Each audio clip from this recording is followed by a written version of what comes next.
नमस्कार प्यारे विद्यार्थियों, स्वागत है आपका कैंटिस क्लासेस की ऑनलाइन कोचिंग में। हम पढ़ रहे थे 12th क्लास की फिजिक्स, चैप्टर नंबर 1 इलेक्ट्रोस्टैटिक्स, और उसमें हम विद्युत आवेश या इलेक्ट्रिक चार्ज पढ़ चुके हैं। आज का हमारा टॉपिक है आवेशन की विधियाँ। आज का जो टॉपिक है वो क्या है? आवेशन की विधियाँ। तो आज हम पढ़ेंगे आवेशन की विधियाँ। कितनी विधियाँ होती हैं आवेशन की? तो देखिए 3 विधियाँ आवेशन की होती हैं। पहली है घर्षण विद्युत। पहली विधि का नाम क्या है? घर्षण विद्युत। दूसरी है प्रेरण विद्युत।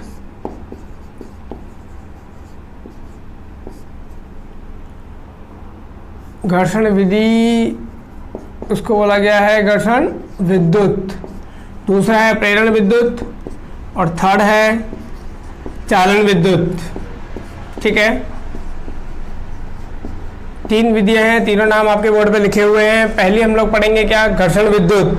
तो घर्षण विद्युत स्टार्ट करूं उससे पहले आपको एक टॉपिक समझना पड़ेगा जिसका नाम है कार्यफलन।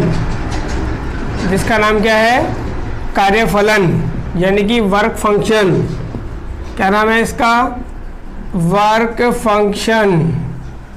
डिनोट करेंगे हम लोग इसको फाई से या फिर W0 से।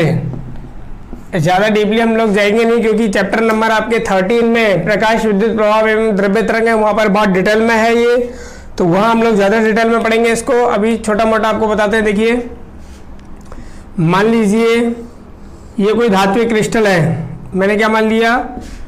ये कोई धात्विक क्रिस्टल है, यानी कि धातु का बना हुआ क्या है? एक क्रिस्टल है। ठीक, और कोई भी पदार्थ जो होता है दुनिया का किससे मिलकर के बना होता है? परमाणुओं से। तो आप लोग समझते हो कि धात्विक क्रिस्टल भी ये किससे मिलकर के बना होगा? परमाणुओं से। इसमें भी क्या होंगे सर? परमाणु होंगे। कितने परमाणु होंगे? खूब सारे, बहुत सारे। इसके अंदर क्या उपस्थित होंगे? परमाणु उपस्थित होंगे। एक परमाणु की अगर मैं बात करूं तो एक परमाणु, देखिए एक परमाणु की अगर मैं बात करूं तो ये परमाणु में क्या उपस्थित होता है? न्यूक्लियस, नाभिक। और नाभिक के चारों ओर क्या पाई जाती है? कक्षाएं उपस्थित होती है। 11th क्लास के अंदर आप परमाणु चैप्टर, एटॉमिक थ्योरी चैप्टर जो है वो पढ़ के आ चुके हो केमिस्ट्री में। तो अब आपको ये मालूम होना चाहिए या आपको ये याद रखना पड़ेगा कि हमें ये चीज़ मालूम है क्या? कि ये नाभिक है, इसके चारों कक्षाएं उपस्थित होती हैं। प्रथम कक्षा, द्वितीय कक्षा, तृतीय कक्षा, चतुर्थ कक्षा, या हम लोग कहें संयोजी कक्षा। संयोजी कक्षा के बाद में क्या होती है? चालन कक्षा होती है। इन प्रत्येक कक्षा की ऊर्जा क्या होती है? निश्चित होती है। और इन कक्षाओं में कौन उपस्थित रहता है? सर इन कक्षाओं में इलेक्ट्रॉन उपस्थित रहते हैं। इलेक्ट्रॉन क्या करते हैं? राउंड यानी कि गति करते रहते हैं। और आपको एटॉमिक थ्योरी जो है उसमें यह पढ़ाया गया है कि अगर निम्न ऊर्जा स्तर की कक्षाओं को, निम्न ऊर्जा स्तर के इलेक्ट्रॉनों को, निम्न ऊर्जा स्तर के इलेक्ट्रॉनों को या निम्न कक्षाओं में उपस्थित इलेक्ट्रॉनों को अगर ऊर्जा दे दी जाए, निम्न ऊर्जा स्तर या निम्न कक्षाओं में उपस्थित इलेक्ट्रॉनों को क्या प्रोवाइड करा दी जाए? एनर्जी अगर प्रोवाइड करा दी जाए तो वो इलेक्ट्रॉन क्या करते हैं? वो इलेक्ट्रॉन उच्च कक्षाओं में गमन कर जाते हैं। जैसे फर्स्ट सेल के या पहली कक्षा के इलेक्ट्रॉन को अगर ऊर्जा दूंगा तो वो कहाँ जाएगा? दूसरी में, तीसरी में, चतुर्थ में। यानी कि इस तरीके से निम्न कक्षा के इलेक्ट्रॉन को अगर ऊर्जा दी जाती है तो वो उच्च कक्षाओं में गति कर जाता है। ज़्यादा अगर आप एनर्जी इनको प्रोवाइड कराओगे तो वो नाभिक से जो आकर्षण बल द्वारा जुड़े होते हैं उसको खत्म कर जाते हैं। और कहाँ पर पहुँच जाते हैं? चालन कक्षा में भी चले जाते हैं। तो ध्यान रखिए कि जब हम कहते हैं कि इलेक्ट्रॉन को अगर ज़्यादा ऊर्जा दे दी जाए तो वो नाभिक से, नाभिक का प्रभाव इलेक्ट्रॉन पर खत्म हो जाता है। उस स्थिति में इलेक्ट्रॉन कहाँ जाता है? परमाणु की चालन कक्षा में चला जाता है। उस स्थिति में इलेक्ट्रॉन कहाँ जाता है? कि निम्न कक्षा में उपस्थित इलेक्ट्रॉनों को अगर ऊर्जा दे दी जाती है तो वो ऊर्जा ग्रहण करके वो इलेक्ट्रॉन उच्च कक्षा या कि चालन कक्षा में चले जाते हैं। और चालन कक्षा में इलेक्ट्रॉन जो होता है वो क्या होता है? मुक्त इलेक्ट्रॉन होता है। चालन कक्षा में उपस्थित इलेक्ट्रॉन क्या होता है? मुक्त इलेक्ट्रॉन रहता है, यानी कि ये नाभिक के प्रभाव से मुक्त हो जाता है और मुक्त रूप से गति करने के लिए स्वतंत्र होता है। कौन? चालन कक्षा में उपस्थित इलेक्ट्रॉन। तो यहाँ हमने बात किया कि एक परमाणु के अंदर इलेक्ट्रॉन निम्न कक्षाओं के अंदर नाभिक के चारों ओर गति करते रहते हैं, वो बंधित अवस्था में गतिमान होते हैं। चालन कक्षा में उपस्थित जो इलेक्ट्रॉन होता है वो मुक्त गति करता है या मुक्त गति करने के लिए स्वतंत्र होता है। तो एक इलेक्ट्रॉन में यानी कि मुक्त इलेक्ट्रॉन भी उपस्थित होते हैं। तो ये जो हमने माना है धात्विक क्रिस्टल, इसमें बहुत सारे परमाणु उपस्थित हैं, और बहुत सारे परमाणु अगर इसके अंदर उपस्थित है तो हम लोग ये भी कह सकते हैं कि इसके अंदर मुक्त इलेक्ट्रॉन भी उपस्थित होंगे। ये मुक्त इलेक्ट्रॉन क्या करते रहते हैं? स्वतंत्र रूप से गति करते रहते हैं। कहां पर? धात्विक क्रिस्टल में। याद रखिए क्या कहा मैंने कि ये मुक्त इलेक्ट्रॉन धात्विक क्रिस्टल में ही गति करते रहते हैं। ये इलेक्ट्रॉन धात्विक क्रिस्टल में ही गति करेगा, क्रिस्टल से बाहर वो गति नहीं कर पाएंगे। अगर आप इन इलेक्ट्रॉनों को धात्विक क्रिस्टल से बाहर गति कराना चाहते हो तो इनको धात्विक क्रिस्टल से क्या करना पड़ेगा?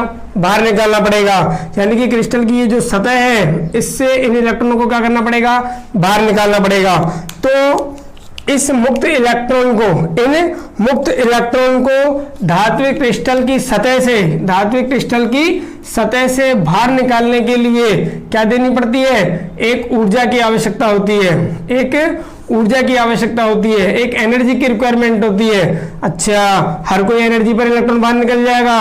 इंपॉर्टेंट बात कि आपने जो एनर्जी उपलब्ध कराई है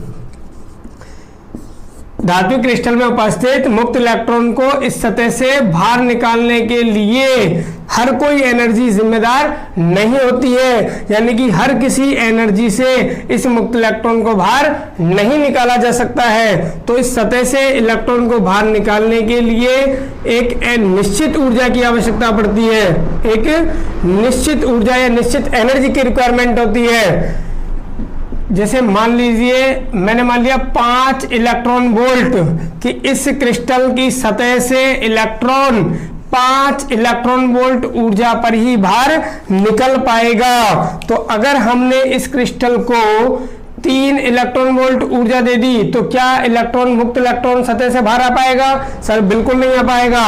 4 इलेक्ट्रॉन वोल्ट अगर मैंने इसको ऊर्जा दे दी तो क्या इलेक्ट्रॉन बाहर निकल पाएगा? बिल्कुल नहीं निकल पाएगा। लेकिन अगर मैंने इसको 5 इलेक्ट्रॉन वोल्ट अगर ऊर्जा उपलब्ध करा दी क्रिस्टल को तो क्या इलेक्ट्रॉन बाहर निकल जाएगा? तो बिल्कुल इस स्थिति में इलेक्ट्रॉन इस सतह से बाहर या धात्विक क्रिस्टल से बाहर निकल जाएगा। लेकिन इस स्थिति में ये मुक्त इलेक्ट्रॉन गति नहीं कर पाएगा, केवल क्या होगा? यहां से बाहर निकलेगा। यानी कि इसकी गतिज ऊर्जा का मान कितना रहेगा इस स्थिति में? 0। कौन सी स्थिति में? कि हमने माना कि इस सतह से या धात्विक क्रिस्टल से इलेक्ट्रॉन केवल 5 इलेक्ट्रॉन वोल्ट की ऊर्जा पर ही बाहर निकल सकता है। इससे कम ऊर्जा पर ये इलेक्ट्रॉन बाहर नहीं निकल सकता। और अगर हमने 5 इलेक्ट्रॉन वोल्ट ही ऊर्जा इसको दे दी तो इस स्थिति में इलेक्ट्रॉन तो बाहर निकल जाएगा, लेकिन उसकी गतिज ऊर्जा का मान कितना रहेगा? 0 रहेगा। हम जानते हैं काइनेटिक एनर्जी 12 mv² कितनी होती है? ये हमने क्या कर दी? 0। तो यहां से बेटा वेलोसिटी कितनी आ जाएगी? 0। तो देखिए स्टूडेंट्स, हमें क्या मिला कि इस स्थिति में जब 5 इलेक्ट्रॉन वोल्ट से इलेक्ट्रॉन बाहर निकल रहा है और हमने 5 इलेक्ट्रॉन वोल्ट ही उसके ऊपर इंसिडेंट करा दी तो इलेक्ट्रॉन बाहर तो निकल जाएगा, लेकिन उसकी काइनेटिक एनर्जी 0 रहेगी। यानी उसकी वेलोसिटी कितनी रहेगी? 0 रहेगी। अच्छा, अगर इस पर मैं 6 इलेक्ट्रॉन वोल्ट एनर्जी अगर इसके ऊपर मैं इंसिडेंट कराऊं तो क्या इलेक्ट्रॉन बाहर निकलेगा? तो सर बिल्कुल इलेक्ट्रॉन इस स्थिति में बाहर निकल जाएगा। अच्छा, 6 इलेक्ट्रॉन वोल्ट एनर्जी में से 5 इलेक्ट्रॉन वोल्ट तो आपके इलेक्ट्रॉन को यहां से बाहर निकालने में खर्च हो गए, और रही 1 इलेक्ट्रॉन वोल्ट की एनर्जी। 6 इलेक्ट्रॉन वोल्ट में से 5 इलेक्ट्रॉन वोल्ट तो कहां खत्म हो गई? इलेक्ट्रॉन को बाहर निकालने में। और 1 इलेक्ट्रॉन वोल्ट जो एनर्जी बची हुई है वो इस इलेक्ट्रॉन की गतिज ऊर्जा के रूप में चली जाएगी। ठीक है, 1 इलेक्ट्रॉन वोल्ट एनर्जी किसके रूप में चली जाएगी? इसकी काइनेटिक एनर्जी के रूप में। ऐसे अगर मैं 7 इलेक्ट्रॉन वोल्ट ऊर्जा गिराऊंगा तो इलेक्ट्रॉन निकलेगा क्या? बिल्कुल निकलेगा। अच्छा, 7 में से 5 तो खत्म हो गए इलेक्ट्रॉन को बाहर निकालने में, बची कितनी? 2 इलेक्ट्रॉन वोल्ट अवगतिज ऊर्जा के रूप में 2। इस तरीके से 8 electron volt, 9 electron volt, 10 electron, तो 5 इलेक्ट्रॉन वोल्ट से ज्यादा कितनी भी ऊर्जा में उपलब्ध इसके ऊपर इंसिडेंट कराऊं इलेक्ट्रॉन बाहर निकल जाएगा। लेकिन 5 इलेक्ट्रॉन वोल्ट से अगर कम ऊर्जा मैंने अगर इसके ऊपर इंसिडेंट कराई या इसके ऊपर गिराई तो इलेक्ट्रॉन बाहर नहीं निकल पाएगा। तो आपको क्या पता लग रहा है कि किसी वस्तु से या इस धात्विक क्रिस्टल से इलेक्ट्रॉन को बाहर निकालने के लिए एक न्यूनतम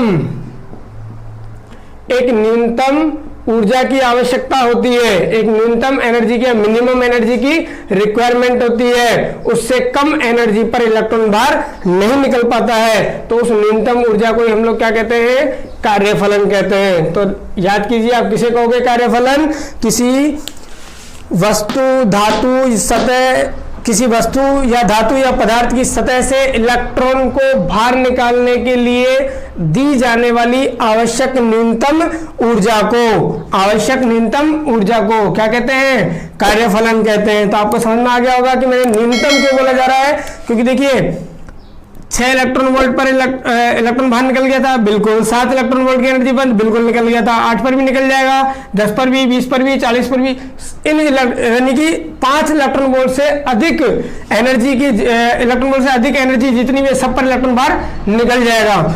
तो मिनिमम कहां से इलेक्ट्रॉन निकलना स्टार्ट हुआ, 5 इलेक्ट्रॉन वोल्ट पे। तो 8, 7, 6 इन सब में न्यूनतम वैल्यू कितनी है जो इलेक्ट्रॉन को बाहर निकाल सकती है, 5 इलेक्ट्रॉन वोल्ट। तो इस 5 इलेक्ट्रॉन वोल्ट जो एनर्जी है इसको हम लोग क्या कहते हैं, कार्यफलन कहते हैं। तो डेफिनेशन लिखिए, किसी वस्तु धातु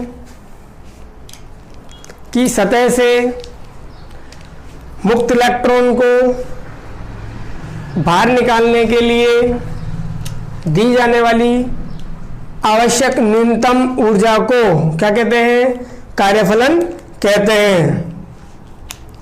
the amount of the minimum amount of energy, the minimum amount of energy required to release electron from any substance और एनी ऑब्जेक्ट और metal is called work function. It is denoted by phi और W naught. Clear? तो अब हमको ये समझ में आ गया कि किसी वस्तु या सतह से इलेक्ट्रॉन बाहर निकलने के लिए हमें किसकी रिक्वायरमेंट होती है, एक न्यूनतम ऊर्जा की आवश्यकता होती है। तो आगे हम लोग क्या पढ़ेंगे, घर्षण विद्युत, जहां पर यह टॉपिक कार्यफलन आपको काम आएगा। घर्षण विद्युत टॉपिक है हमारा।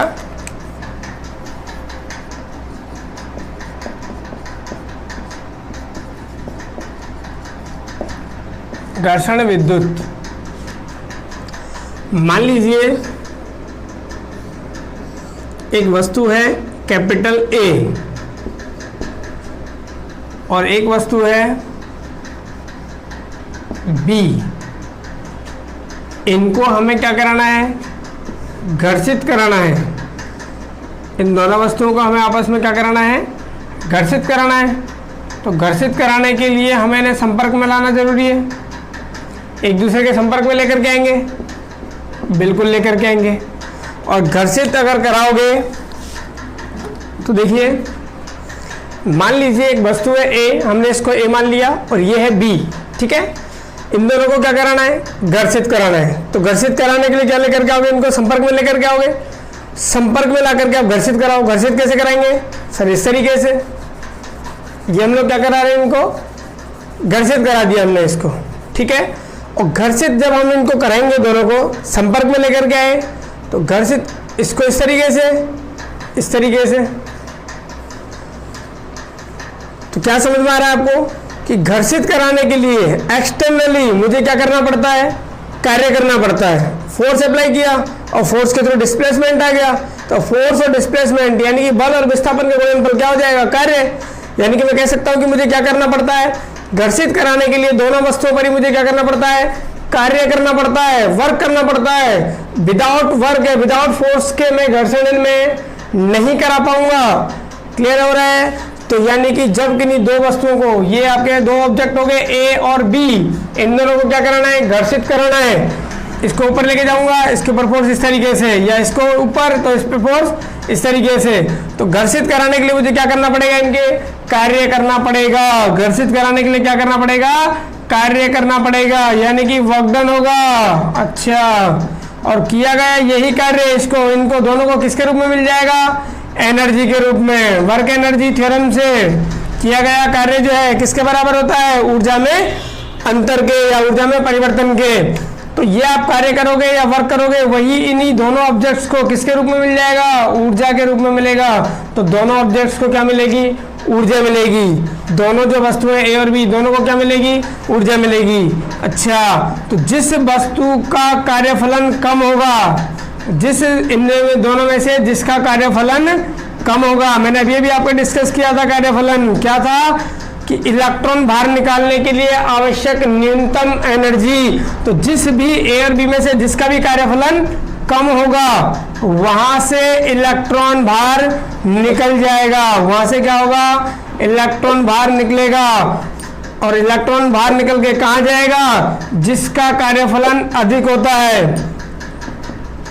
कार्यफलन, वर्क फंक्शन, कार्यफलन जिसका अधिक होता है, वहां पर इलेक्ट्रॉन क्या हो जाएगा, ऐड हो जाएगा, यानी कि इलेक्ट्रॉन वहां पर क्या हो जाएगा, जुड़ जाएगा।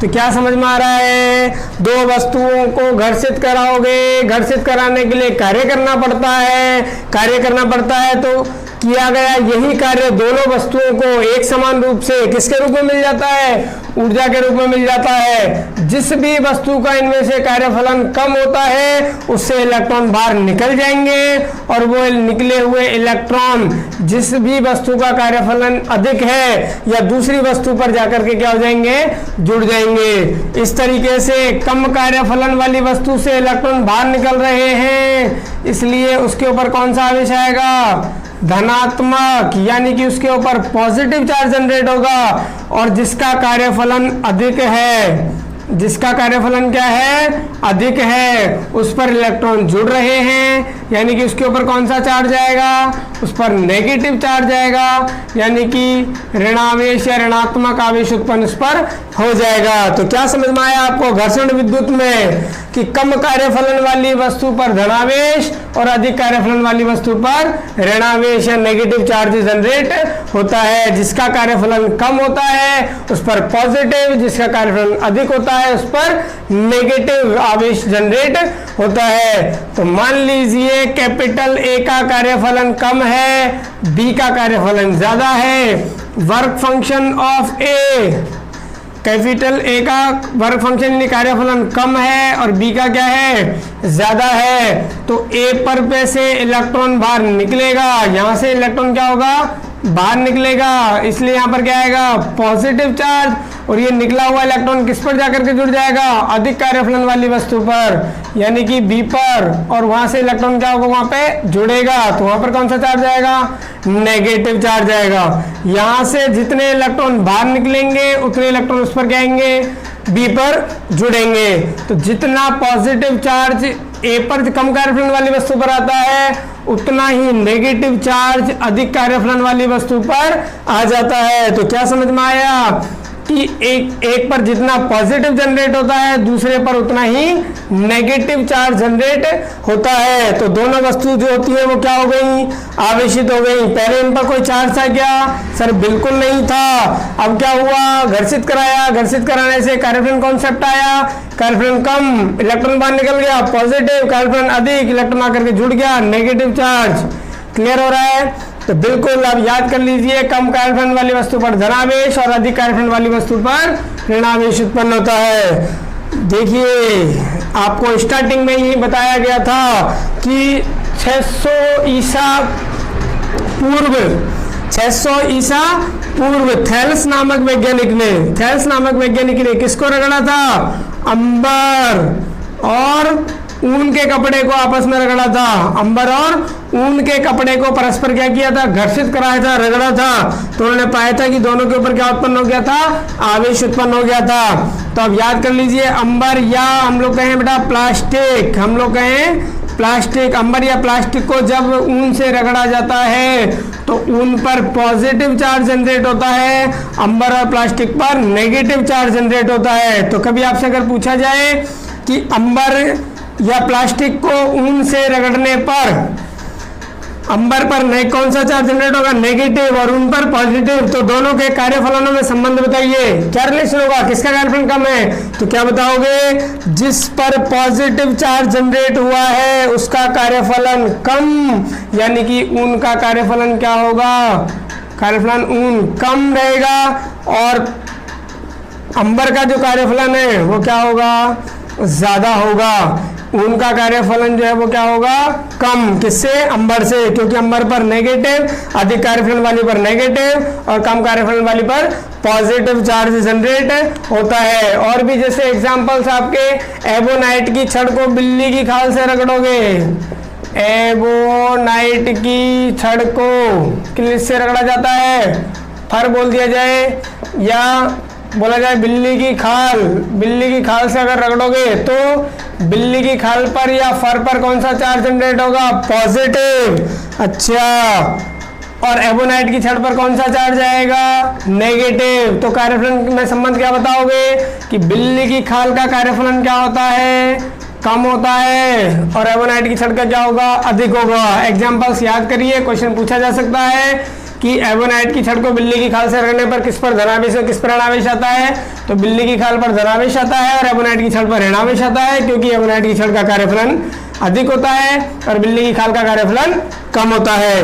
अंबर और प्लास्टिक, या अंबर या प्लास्टिक को ऊन से रगड़ा जाए तो उन पर पॉजिटिव, कार्यफलन कम, और अंबर या इस पर प्लास्टिक पर नेगेटिव यानी कार्यफलन अधिक। वहीं अगर हम लोग बात करें कांच की छड़ को, किसको, कांच की छड़ को अगर आप रेशम के कपड़े से रगड़ोगे, कांच की छड़ को रेशम के कपड़े से अगर रगड़ते हो तो कांच की छड़ पर पॉजिटिव और रेशम के कपड़े पर नेगेटिव चार्ज जनरेट होता है। कांच की छड़ पर पॉजिटिव और रेशम के कपड़े पर नेगेटिव चार्ज जनरेट होता है। तो कांच की छड़ का कार्यफलन क्या हो गया, कम, और रेशम के कपड़े का कार्यफलन क्या हो गया, अधिक हो गया। समझ में आया, याद रखिएगा, कांच की छड़ को रेशम के कपड़े से रगड़ने पर किस पर पॉजिटिव, किस पर नेगेटिव, कांच की छड़ पर पॉजिटिव, रेशम के कपड़े पर नेगेटिव। इसी प्रकार से अगर बालों को कंघे से, बालों को किससे रगड़ोगे, कंघे से अगर हम लोग रखते हैं, कंघी करते हो ना, बालों को अगर कंघी से रगड़ोगे तो बालों पर पॉजिटिव और कंघी पर क्या आता है, नेगेटिव। कार्यफलन में क्या रिलेशन आएगा, कंघे का कार्यफलन जो होगा क्या होगा, नेगेटिव चार्ज जनरेट हुआ है, इसका मतलब इसके ऊपर कार्यफलन अधिक होगा, और बालों के ऊपर पॉजिटिव चार्ज जनरेट हुआ है यानी इसका कार्यफलन कम होगा। तो क्लियर है आप लोगों को घर्षण विद्युत। देखिए फ्रेंड्स, हमने जो पढ़ा उसके ऊपर क्वेश्चंस, ए वस्तु का कार्यफलन 7 इलेक्ट्रॉन वोल्ट तथा बी वस्तु का कार्यफलन 13 इलेक्ट्रॉन वोल्ट है, तो ए तथा बी के आवेशों में संबंध बताइए। तो आप देखिए, दो ऑब्जेक्ट है, एक का कार्यफलन 7 इलेक्ट्रॉन वोल्ट और दूसरे का है 13। तो आपको बताना है कि ए और बी के अंदर जो है किस पर कौन सा चार्ज जनरेट होगा। ये क्वेश्चंस आपके लिए हैं, आपको करना है, कमेंट बॉक्स में हमें आंसर बताइएगा। पिछले वाले वीडियो में भी मैंने क्वेश्चंस पूछे थे, बहुत अच्छा कि आप लोगों ने ऐसे आंसर दिए, आपने बहुत सही आंसर दिए। तो बहुत सारे स्टूडेंट जो है वो सही आंसर दे रहे हैं, आप पढ़ते रहिए इस तरीके से ही। तो देखिए, ए पर 7 इलेक्ट्रॉन वोल्ट उसका कार्यफलन है, बी का जो है वो 13 इलेक्ट्रॉन वोल्ट है। तो आपको बताना है कि इनमें से कौन सा ऑप्शन राइट है। 1 2 3 4 आपको लिख करके बताना है कि पहला ऑप्शन सही है, दूसरा सही है, थर्ड सही है या फोर्थ सही है। क्लियर। सेकंड क्वेश्चन है, यदि मनुष्य शरीर को किसी धातु से रगड़ने पर, मनुष्य शरीर, मानव शरीर को धातु से रगड़ने पर मनुष्य शरीर पर धनावेश और धातु पर ऋणावेश उत्पन्न होता है, तो इनके कार्यफलनों में संबंध बताइए। आपको बताना है कि मनुष्य शरीर का कार्यफलन ज्यादा है या धातु का ज्यादा है। तो कोई भी आप ऑप्शन इनमें से देखिएगा, क्या आपका आंसर है, तो आप कमेंट बॉक्स में इनका आंसर बताइएगा, ठीक है। और देखिए, ये आपको याद करने वाला एक चीज है कि धनावेश किस पर उत्पन्न होता है। जैसे कांच की छड़ को आप रेशम के कपड़े से अगर रगड़ोगे तो कांच की छड़ पर धनावेश और रेशम के कपड़े पर क्या उत्पन्न होगा, ऋणावेश उत्पन्न होगा, ठीक है। कभी क्वेश्चन पड़ा हो जाए 1 मार्क्स में तो याद रखिए, ऊन के कपड़े को अगर आप अंबर से रगड़ोगे या प्लास्टिक से रगड़ोगे, यहाँ प्लास्टिक भी हो सकता है, ठीक है। ऊन के कपड़े को अगर आप प्लास्टिक से रगड़ोगे या अंबर से रगड़ोगे तो ऊन पर तो पॉजिटिव और अंबर पर क्या आएगा, नेगेटिव आएगा। ऐसे ही बिल्ली की खाल को एबोनाइट की छड़ से अगर रगड़ोगे तो बिल्ली की खाल पर पॉजिटिव और एबोनाइट की छड़ पर नेगेटिव आवेश उत्पन्न होगा। बालों को अगर आप कंघी से रगड़ते हो तो बालों पर पॉजिटिव और कंघी पर क्या होता है, नेगेटिव। अरे आपने देखा होगा कि कंघी को अगर हम लोग बालों से जैसे रगड़ लेते हैं और फिर धूल मिट्टी के कणों के पास लेकर के जाते हैं तो उससे क्या हो जाते हैं, चिपक जाते हैं। तो आपको बताना है, याद हो गया, आपको पता लग गया होगा कि बाल पर कौन सा चार्ज आता है, पॉजिटिव, और कंघी पर कौन सा आता है, नेगेटिव। क्लियर है, तो ये याद भी रखिएगा। अच्छा, जिन पर पॉजिटिव चार्ज आता है उनका कार्यफलन क्या हो गया, कम, और जिन पर नेगेटिव चार्ज आता है उनका कार्यफलन क्या हो गया, अधिक। तो आप 2 क्वेश्चंस का आंसर बताइए। ये जो 2 क्वेश्चंस हैं आपके, इनके क्या बताना है, आपको आंसर बताने हैं। कमेंट बॉक्स में इनका आंसर बताइए। पढ़ते रहिए हमारे साथ 12th क्लास की फिजिक्स करंट क्लासेस के ऑनलाइन प्लेटफॉर्म पर। और वीडियो अगर आप लोगों को पसंद आ रहे हो तो लाइक कीजिए और चैनल को सब्सक्राइब करना बिल्कुल मत भूलना। ज़्यादा से ज़्यादा अपने फ्रेंड्स में शेयर कीजिए और पढ़ते रहिए।